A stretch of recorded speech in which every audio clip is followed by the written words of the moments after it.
Sir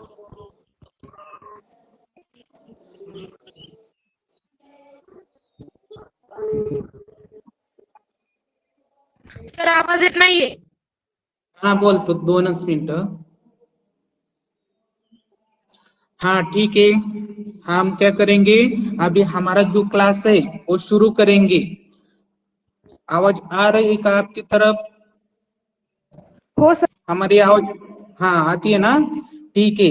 तो छात्र मित्रों, आज हम कक्षा 8वीं विषय हिंदी का जो दूसरा पाठ है वो पढ़ेंगे. दूसरा जो पाठ है उस पाठ का जो नाम है वो नाम है वारिश कौन. हमारे दूसरा जो पाठ है उसका नाम है वारिश कौन. और ये जो पाठ है यह पाठ जो है विभा रानी, ये जो लेखिका है उसने लिखा है. और ये जो पाठ है वो एक कहानी में हमें यहाँ पर दिया गया है. पिछले क्लास में हमने क्या देखा था, इस पाठ का जो लेखिका है विभा रानी, इनका परिचय देखा था, उनकी प्रमुख कृतियां देखी थी और गद्य संबंधी हमने कुछ माहिती वहां पर देखी थी. आज हम क्या करेंगे कि इस पाठ का पिछले तास में हमने पठन भी किया था, वाचन किया था, और आज हम क्या करेंगे, ये जो पाठ है वो उसका स्पष्टीकरण देखेंगे. ठीक है, देखो ये जो पाठ है, यह पाठ एक कथा यहाँ पर हमें दी गई है. जो विभा रानी लेखिका है उन्होंने एक कथा हमें यहाँ पर दी गई है. तो वह कथा हम देखेंगे. एक राजा था, उनके 4 बेटियां थी. ये जो कथा है, ये कथा एक राजा की कथा है. एक राजा था और उनको 4 बेटियां थी. जो राजा था उनको कितनी बेटियां थी? 4 बेटियां थी. राजा ने सोचा कि इन चारों में से जो सबसे बुद्धिमती होगी उसे ही अपना राजपाट सौंपेंगे. जो राजा था उनको 4 बेटियां थी और वो राजा क्या करता था, सोचता था यानी विचार करता था कि चारों बेटी में से सबसे बुद्धिमती कौन सी बेटी होगी, यानी 4 बेटी में से सबसे बुद्धिमान यानी सबसे होशियार कौन सी मेरी बेटी होंगी. इस सोच में वह जो राजा था वो रहता था, उसे ही अपना राजपाट सौंपेंगे. और उसे लगता था कि सबसे हमारी चारों बेटियों में से जो सबसे अधिक बुद्धिमती बेटी होगी उसे ही हम अपना क्या करेंगे, राजपाट सौंपेंगे. आता यहाँ पर एक शब्द आया है, कठिन शब्द आया है, राजपाट. आता राजपाट का मतलब होता है राजगद्दी. राजपाट का मतलब क्या होता है? राजगद्दी. तर जो राजा था वो क्या करना चाहता था कि उनका जो राज्य था वो चारों बेटी में से एक बेटी को सौंपना चाहता था. इसका फैसला कैसे हो वो सोचने लगा. अंत में उसे एक उपाय सूझ गया और उस राजा ने क्या किया कि इसका जो फैसला था वो करना चाहता था. इसी कारण वो क्या करता था कि सोचता था. अंत में उसे एक उपाय सूझ गया और अंत में क्या हो गया, इसे एक उपाय सूझ गया यानी उसे एक कल्पना सूझ गई, एक आइडिया क्या हो गई, सूझ गई. सूझ गई का मतलब होता है समझ गई. उसके बाद उसने एक दिन चारों बेटियों को अपने पास बुलाया. उसके बाद क्या हो गया कि उन्हें जो 4 बेटियां थी उन चारों बेटियों को उसने अपने पास बुलाया. सभी को गेहूं के 100-100 दाने दिए और कहा. इसी तरह क्या हो गया कि उस जो राजा था उनकी जो 4 बेटियां थी उन 4 बेटियों को उसने अपने पास बुलाया और सभी 4 बेटियों को 100-100 दाने दिए. और उसको क्या दिए, उन चारों बेटियों को 100-100 दाने, 100 का मतलब होता है 100, 100-100 दाने गेहूं के उन्होंने क्या कर दिए, उन 4 बेटियों को दिए और कहा. उसके बाद उनसे कहा, उन चार बेटियों से उस राजा ने कहा, क्या कहा कि इसे तुम अपने पास रखो. क्या कहा, इसे तुम अपने पास रखो यानी मैं जो आपको 100-100 गेहूं के दाने देता हूँ वो दाने आप क्या करो कि आपके पास रखो. 5 साल बाद मैं जब इन्हें मांगूंगा तब तुम सब मुझे वापस कर देना. इसी तरह राजा ने क्या किया, उनके जो 4 बेटियां थी उन 4 बेटियों को क्या किया कि वो गेहूं के 100 दाने दिए और उनसे कहा, उन चारों बेटियों से उस राजा ने कहा कि मैं आपको क्या करता हूँ कि गेहूं के 100 दाने देता हूँ, वो आप आपके पास रखो और जब 5 साल गुजर जाएंगे यानी 5 साल के बाद मैं क्या करूंगा, वो गेहूं के 100 दाने मांगूंगा, तब तुम उस गेहूं के 100 दाने मुझे वापस कर देना। उसके बाद है गेहूं के दाने लेकर चारों बहनें अपने अपने कमरे में लौट आई। इसी तरह क्या हो गया कि वो चारों जो बहनें थी उन्होंने क्या किया कि वो 100 गेहूं के दाने अपने पास लिए और वो गेहूं के 100 दाने अपने पास लेकर वो उन्होंने क्या किया कि अपने कमरे में लौट आई। चारों ही बहनें उन्होंने क्या किया कि आपने अपना जो कमरा होता है, घर होता है, यानी जो खुली होती है, उस खुली में क्या उस कक्ष में वो क्या क्या हो गई कि सब लौट गई। बड़ी बहन ने उन दानों को खिड़की के बाहर फेंक दिया। इसी तरह क्या हो गया, जो बड़ी बहन थी यानी राजा की जो सबसे बड़ी बेटी थी, उस बड़ी बेटी ने क्या किया कि उस गेहूं के 100 दाने जो उन्हें राजा ने दे गए थे, उस 100 दाने को उन्होंने क्या कर दिया, बाहर फेंक दिया। बाहर यानी खिड़की से बाहर उन्हें 100 गेहूं के दानों को बड़ी जो बेटी थी राजा की, उन्होंने फेंक दिए। उसने सोचा आज से 5 साल बाद पिताजी को गेहूं के इन दानों की याद रहेंगी क्या सोचकर उन्होंने खिड़की के बाहर वो दाने फेंक दिए थे कि 5 साल बाद जब 5 साल लौटेंगे तो उसके बाद पिताजी को जो गेहूं के दाने हमें दिए हैं वो याद ही नहीं रहेंगे। यह सोचकर उन्होंने क्या क्या किया था, यह सोचकर उन्होंने क्या किया था कि आज से 5 साल बाद पिताजी ने गेहूं के इन दानों की याद रहेंगी बड़ी बेटी सोचने लगी कि पिताजी ने हमें जो 100 गेहूं के दाने दिए हैं वो याद नहीं रहेंगे, और याद न रहने के कारण उन्होंने क्या कर दिए थे, वो 100 दाने खिड़की के बाहर फेंक दिए थे। और जो याद भी रहा तो क्या हुआ, जब हमारे जो पिताजी है 5 साल के बाद गेहूं के दाने याद भी उन्हें रह गया, वो क्या करेंगे, भंडार से लेकर दे दूंगी। बड़ी जो बेटी थी उन्होंने, मधी बोलायचं नाही कुणी, बड़ी जो बेटी थी उन्होंने क्या किया, भंडार से लेकर दे दूंगी। जब 5 साल गुजर जाएंगे पिताजी को गेहूं के दाने याद भी नहीं रहेंगे, हमें दिए थे ये याद भी नहीं रहेंगे, और याद भी उन्हें रह गया तो मैं क्या करूंगा, भंडार से लेकर दे दूंगी। आता भंडार का मतलब क्या होता है कि प्राचीन काल में जो राजवाड़े रहते थे, किले रहते थे, वहां पर धानों का क्या होता था, कोठार रहता था। कोठार रहता था, उससे दूसरा शब्द है कोष और खजाना, ऐसे शब्द है। भंडार यानी हम मराठी में कोठी कहते हैं। उसी तरह भंडार से लेकर दे दूंगी। उन्होंने, उस बड़ी लड़की ने सोचा कि जब पिताजी 5 साल हमें ये 100 दाने मांगेंगे तो मैं क्या करूंगी, भंडार से यानी कोठार से, कोठी से, कोषा से मैं निकाल कर वो दाने पिताजी को दे दूंगी। उसके बाद दूसरी बहन का क्या हुआ, दूसरी बहन ने दानों को चांदी के एक डिब्बे में डालकर उसे मखमल के थैले में बंद करके सुरक्षा से अपनी संदूकची में डाल दिया। दूसरी बहन जो थी उन्होंने उन 100 गेहूं के दाने का क्या किया कि जो दूसरी बहन थी उन्होंने उस 100 गेहूं के दाने का क्या किया कि एक चांदी की एक डिब्बी का मतलब होता है डब्बा, चांदी का एक डिब्बी निकाली और डिब्बी में डालकर उसने मखमल के थैले में बंद करके सुरक्षा से अपने संदूकची में डाल दिया। उसने आता यहाँ पर मखमल का मतलब होता है रेशम का बड़ा कपड़ा। उन्होंने उस दाने को क्या किया, एक डिब्बा, चांदी की एक डिब्बी निकाली यानी चांदी का एक डब्बा निकाला, और चांदी के डब्बा निकाल कर उसमें रेशम का जो मलमल कपड़ा था, मखमल कपड़ा था, बड़ा बढ़िया सा जो कपड़ा था, उस कपड़े में वो 100 दाने क्या कर दिए, बांध दिए। और 100 दाने उस कपड़े में बांधकर उन्होंने क्या किया कि अपनी संदूकची में डाल दिया। आता यहाँ पर एक कठिन शब्द है पास, संदूकची। संदूकची का मतलब होता है एक छोटी पेटी, है कि नहीं। हम मराठी में कह सकते हैं कि एक छोटी पेटी, और हिंदी में एक बक्सा, बॉक्सा होता है पा, बक्सा होता है। उस बक्से में संदूकची का मतलब होता है छोटी पेटी। तर वो दूसरी जो राजे की बेटी थी उसने क्या किया कि वो 200 दाने उसे गेहूं के दिए थे। वो 100 दाने उन्होंने एक चांदी की एक डिब्बी निकाली।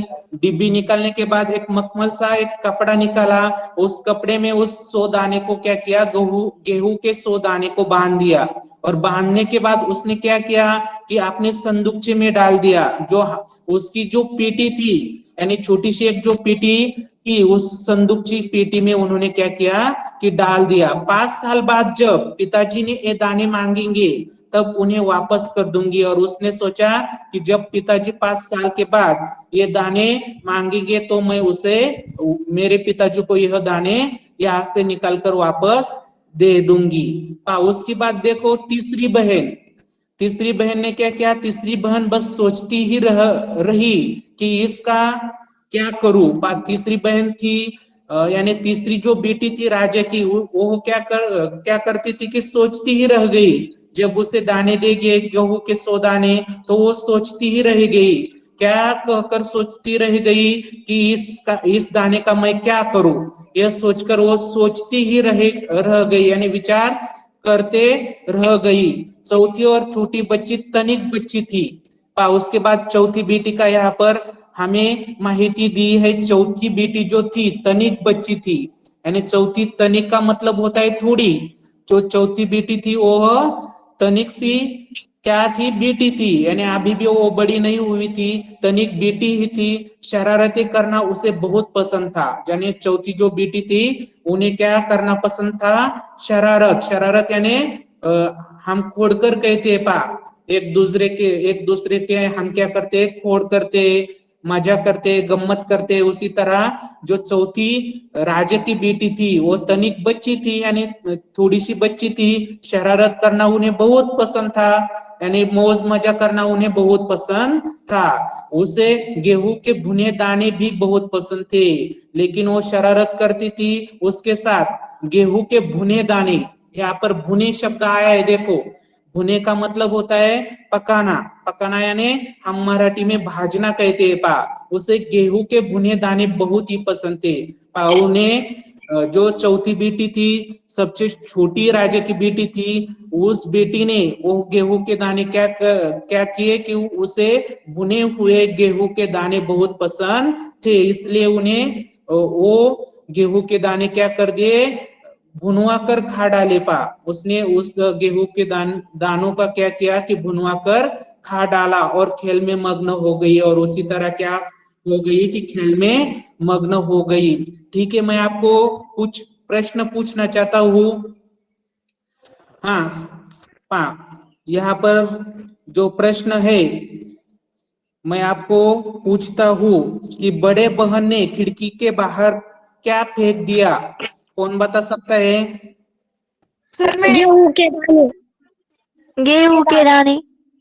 हाँ मड़केश, आप बताओ, एक ही बच्चा बताओ क्या कर दिया। बड़ी बहन ने खिड़की के बाहर क्या फेंक दिया। गेहूं क्या के फेंक गेहूं दिया, के दाने। गेहूं के के बाद दाने।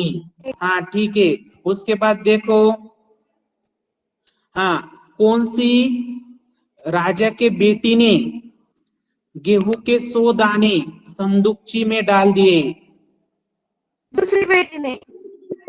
हाँ राजा की जो दूसरी बेटी थे उन्हें उन्हें क्या कर दिया, उन्होंने क्या किए थे, गेहूं के 100 दाने मखमल के कपड़े में, बड़ा सा कपड़े में बांध दिए थे। और वो बांध कर उन्होंने कहाँ पर रखे थे, संदूकची। संदूकची का मतलब होता है क्या, छोटी पेटी, उसमें से डाल दिए थे। और तीसरी जो राजा की बेटी थी वो क्या, उन्होंने उस दाने का क्या किया, गेहूं के 100 दाने का क्या किया, सोच में पड़ गई। हाँ वो सोच में पड़ गई, यानी वो क्या कर गई कि सोचती ही रह गई, है कि नहीं। और चौथी जो लड़की थी उन्हें बहुत पसंद क्या था, गेहूं गेहूं के के भुने दाने हुए हाँ भुने हुए गेहूं के दाने उन्हें बहुत पसंद थे। उसके बाद हम क्या करेंगे, अगला जो पैराग्राफ है वो देखेंगे। तीसरी राजकुमारी को इस बात का यकीन था कि पिताजी ने उन्हें यूं ही ये दाने नहीं दिए होंगे। और वहां पर क्या हुआ कि तीसरी जो राजा की बेटी थी वो क्या, उन्हें जब 100 दाने गेहूं के दिए गए तब वो सोचती ही रह गई, इस दाने का मैं क्या करूं। ऐसा हमने देखा था। उसके बाद तीसरी राजकुमारी जो थी कि इस बात का यकीन था, उन्हें यह बात का यकीन था कि पिताजी ने उन्हें यूं ही दाने नहीं दिए होंगे, इसके पीछे कोई मकसद होगा, इसलिए पिताजी ने हमें ये दाने, गेहूं के 100 दाने दिए होंगे, ऐसा उन्होंने विचार किया था। यानी वो सोचती रही थी जरूर इसके पीछे कोई मकसद होगा। अतः मकसद का मतलब होता है यहाँ पर एक कठिन शब्द है। मकसद का मतलब होता है उद्देश्य, इसके पीछे जरूर कोई उद्देश्य या कारण होगा। पहले तो उसने भी अपनी दूसरी बहनों की तरह कि उन्हें सहेज कर रख देने की सोची। पहले क्या हो गया, जब उन्हें गेहूं के 100 दाने दिए गए थे तभी ये जो तीसरी राजा की बेटी थी उन्हें क्या लगा कि दूसरी बहनों की तरह मैं उन दानों का क्या करूंगा, सहेज कर रख देना। सहेज कर यानी संभाल कर रखना, यानी सहेज कर रख, मैं ये दाने का क्या करूंगा कि सहज कर रखूंगा, ऐसा उन्होंने सोचा था। लेकिन वह ऐसी न कर सकी। लेकिन उन्होंने क्या किया कि वो ऐसा नहीं कर सकी। 2-3 दिनों तक वो सोचती रही। जो तीसरी राजा की बेटी थी वो 2-3 दिन सोचती ही रह गई, यानी विचार करते ही रह गई। फिर उसने अपने कमरे की खिड़की के पीछे वाले जमीन में वो दाने बो दिए। उसके बाद क्या हुआ, 2-3 दिन ये जो तीसरी राजा की बेटी थी वो सोचती ही रह गई। बाद में 2-3 बार होने के बाद उन्होंने क्या किया, उस गेहूं के दाने को अपने खिड़की कमरे की जो खिड़की थी, पिछले वाली खिड़की थी, वहां पर जो जमीन थी उस जमीन में वो जो गेहूं के 100 दाने थे वो 100 दाने उधर पिछले वाली खिड़की के बाहर जो जमीन थी उस जमीन में उन्होंने क्या किए कि बो दिए का मतलब होता है वहां पर उन्होंने क्या किया कि हम मराठी में पेरने ऐसा कहते हैं। उसी तरह उन्होंने वहां पर वो बो दिए, समय पर अंकुर फूटे। उसके बाद क्या हुआ, जब समय आया तब उस गेहूं के दाने को अंकुर फूटे, यानी वो उग गए, पौधे तैयार हुए। और उसके क्या तैयार हुए, पौधे तैयार हुए। पौधे तैयार होना यानी पौधा यानी कनिस, हम कनिस कह सकते हैं यहाँ पर। पौधा तैयार हुआ, दाने निकल आए। उसके बाद क्या हुआ कि उस पौधे को दाने निकल आए। राजकुमारी ने तैयार फसल में से दाने निकाले और फिर से बो दिए। और जब उन्होंने उस पौधे से दाने निकाले, फिर से फसल तैयार की, और फिर से वो दाने, जब जो फसल निकली थी, जो गेहूं के दाने अब उन्हें मिले थे, फिर से उन्होंने क्या किए कि उस दाने को उस जमीन में बो दिए। इसी तरह 5 वर्ष में उसके पास ढेर सारा गेहूं तैयार हो गया। और उसके बाद जब 5 साल में इसी तरह उन्होंने क्या किया, जब खेती करने लगी, गेहूं के दाने निकलने लगी, हर साल वो दाने निकलती थी। और इसी तरह 5 वर्ष लौटने के बाद वो उसके पास बहुत सारा ढेर सारा गेहूं तैयार हो गया था। इसी तरह जो तीसरी राजा की जो बेटी थी उन्होंने ये काम किया। ठीक है, हाँ, हमारे पास 2 मिनट है, हम यहाँ पर रुकेंगे। इसी तरह हमने क्या की कि जो वारिश कौन है, विभा रानी की लिखी हुई ये जो कहानी है, इस कहानी में हमें एक छोटी सी कथा दी गई है। वो कथा हमने थोड़ी सी पढ़ी, आगे की जो कथा बाकी है वो हम कल देखेंगे। ठीक है, मैं आपसे संवाद करना चाहता हूँ अभी।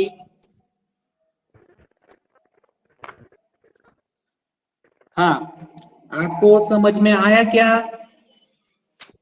हाँ। मैंने आपको आधी कथा सुनाई, पढ़ाई, वो समझ में आई क्या? हाँ। यस अरे, सर। हाँ, ठीक है। भंडार का मतलब क्या होता है, कौन बता सकता है? हाँ, भंडार, भंडार किसे कहते हैं? को कौन कोठी हाँ, शुभम जादव। किसको कहते हैं? हाँ, कोठार जो कोठरी होता है ना, को। कोठार में हम, हाँ, बड़े प्राचीन काल में क्या होता था, राजवाड़ा होता था, किला होता था, किले किले में और राजवाड़े में क्या होती थी, कोठार होती थी। उस कोठार में क्या करते थे, अनाज रखते थे। इसी तरह भंडार का मतलब होता है कोष, खजाना या कोठार, ऐसा मतलब होता है। और उसके समझ बाद नहीं आ रहा। हमने संदूक, हाँ, संदूकची का अर्थ क्या होता है रे? संदूकची। दूसरी बहन डब्बी ने क्या छोटी किया था? हाँ, संदूक, संदूक का मतलब होता है कि छोटी पेटी। छोटी पेटी में दूसरे बेटी ने क्या किया था, गेहूं के 100 दाने एक मखमल के कपड़े में बांधकर वह उस पेटी में रख दिए थे, है कि नहीं, हमने देखा। बरं, आपको कथा समझ में आई क्या? हाँ आई यस। ना? हा, आणि एकदा जॉईन झाल्यावरती कोणी लेफ्ट व्हायचं नाही. बरेचसे विद्यार्थी लेफ्ट होतात पहा. ठीक आहे, आणि इथून पुढे लाईव्ह राहायचं सर्वांनी. हम यहाँ रुकेंगे, आगे की जो स्टोरी है, कथा है, वो हम कल पढ़ेंगे. ठीक है.